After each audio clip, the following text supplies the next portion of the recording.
Engagement is queen when it comes to content because you want to be able to see how many people are actually commenting, how many people are actually participating. Hey, Ruff Ruffman here. I am 100% sure you know me from my game show, Fetch. But if not, then I'm 200% sure you saw me go viral for the premiere of my YouTube exercise series. My patented Ruff Ruffman never stretch method will get you into shape even faster. And here we go. And a one. Ah, my back! Ah, my arm! My shoulder! My ear! Oh, my tail! But now I'm Ruff Ruffman content creator. And today I'm talking with Blair Imani, public speaker and host of the web series Smarter in Seconds about social media branding. Thank you for having me, Ruff, or I guess Mr. Ruffman. This is such an honor. Mr. Ruffman's my father's name. You can just call me Ruff. Okay, Ruff, thanks. So I hear a lot about brands. What is a brand? So that's a really good question. When people talk about their brand, they're usually talking about their personal brand. And that basically means their business identity, which is kind of complicated because when you're a content creator or a public figure, you are your brand. So I think for you, Ruff, your brand might be fun, interesting, getting people excited about learning and growing and changing. For me, I kind of very much relate to that. My personal brand is a lot about education, teaching people. I try to keep it fun. But one thing that I decided to do that not everyone does is make who I am on the internet the same as who I am offline. So that way I don't have to go between two different personalities.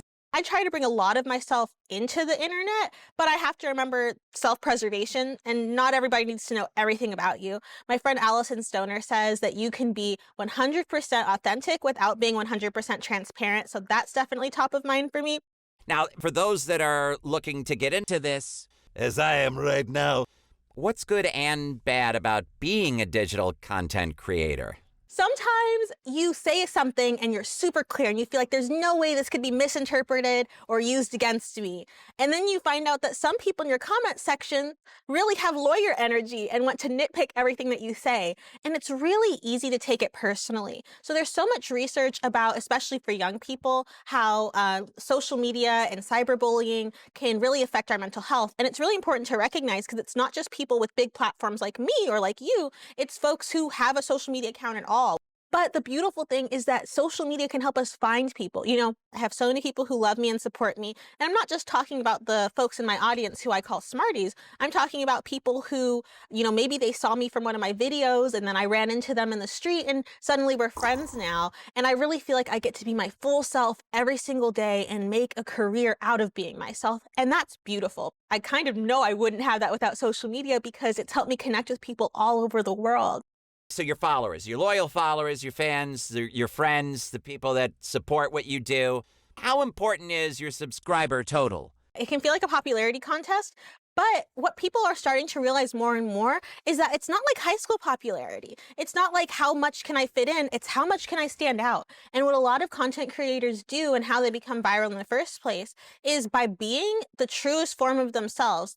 I used to get so teased. Oh, Blair's always walking around with her fact books. Blair's always telling us a fun fact. She's so random. Yeah, now I'm random and now I do it on social media professionally. It doesn't necessarily matter how many followers you have. Engagement is queen when it comes to content because you want to be able to see how many people are actually commenting, how many people are actually participating. How do you manage past content? Or do you just, I stand by everything I posted because I was careful enough? Or do you revisit and say like, hey, remember this post from such and such? Well, I've learned a lot since then, so let's talk about it. This happens a lot with content creators, especially content creators who are like 20-something and spent their teen years on the internet. I spent my teen years on Facebook, and I have deleted that account. That's one of the first things I did when I went viral. And it's a matter of once you know better, you can do better. And instead of being embarrassed or trying to hide it, just talk about it. And so I felt like that's a lot of relief because a lot of content creation and being a person online makes you feel like you have to be perfect. I felt the same way when I woke up this morning. I'm like, how groomed do I want the fur to be? All right, now somebody that wants to be you or a version of themselves that follows a similar path of authenticity and learning how to become a digital brand, what would you tell them to do? I would recommend that you figure out what your passion is and what you like doing and what you could figure seeing yourself doing every single day. Because once you figure that out, putting it on the internet is a no-brainer. It's true. I'm still hoping to one day be a celebrity. Blair, thank you so much for being on my show. This was fantastic. Thank you for having me. That was awesome.